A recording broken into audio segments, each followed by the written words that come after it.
गुरुर्ब्रह्मा गुरुर्विष्णु गुरुर्देवो महेश्वर गुरु साक्षात परम वंदे तस्मै श्री गुरुवे नमः। बोलो गुरुदेव की जय हो। आज का प्रसंग है कुआं। एक बार राजा भोज के दरबार में एक सवाल उठा कि ऐसा कौन सा कुआं है जिसमें गिरने के बाद आदमी बाहर नहीं निकल पाता। इस प्रश्न का उत्तर कोई नहीं दे पाया। आखिर में राजा भोज ने राज पंडित से कहा कि इस प्रश्न का उत्तर 7 दिनों के अंदर लेकर आओ, वरना आपको अभी तक जो इनाम धन आदि दिया गया है वापस ले लिए जाएंगे तथा इस नगरी को छोड़कर दूसरी जगह आपको जाना पड़ेगा। अब 6 दिन बीत चुके थे। राज पंडित को जवाब नहीं मिला था। निराश होकर वह जंगल की तरफ गया। वहाँ उसकी भेंट एक गडरिये से हुई। गडरिया ने पूछा, आप तो राज पंडित हैं, राजा के दुलारे हैं वो, फिर चेहरे पर इतनी उदासी क्यों है? वह गडरिया मेरा क्या मार्गदर्शन करेगा सोचकर पंडित ने कुछ नहीं कहा।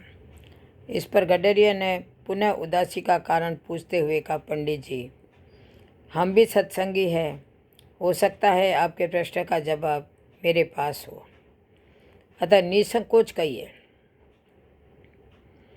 अब राज पंडित ने प्रश्न बता दिया और कहा कि अगर कल तक प्रश्न का जवाब नहीं मिला तो राजा मुझे नगर से निकाल देगा। गडरिया बोला, मेरे पास पारस है, उससे खूब सोना बनाओ। एक भोज क्या, लाखों भोज तेरे पीछे घूमेंगे। बस पारस देने से पहले मेरी एक शर्त माननी होगी कि तुझे मेरा चेला बनना पड़ेगा। राज पंडित के अंदर पहले ही अहंकार जागा कि 2 कौड़ी के गडरिये का चेला बनूं, लेकिन स्वार्थ पूर्ति हेतु चेला बनने के लिए वो तैयार हो गया। गडरिया बोला, पहले भेड़ का दूध पियो फिर चेले बनो। राज पंडित ने कहा कि यदि ब्राह्मण भेड़ का दूध पिएगा तो उसकी बुद्धि मारी जाएगी, मैं दूध नहीं पीऊँगा। तो गडरिया बोला, तो जाओ, मैं पारस नहीं दूंगा। अब राज पंडित बोला, ठीक है, दूध पीने को तैयार हूँ, आगे क्या करना है? गडरिया बोला, अब तो पहले मैं दूध को जूठा करूँगा, फिर तुम्हें पीना पड़ेगा। तो राज पंडित ने कहा, तू तो हद करता है, ब्राह्मण को जूठा पिलाएगा तो जाओ। गडरिया बोला, जाओ। राज पंडित बोला, मैं तैयार हूँ जूठा दूध पीने को भी।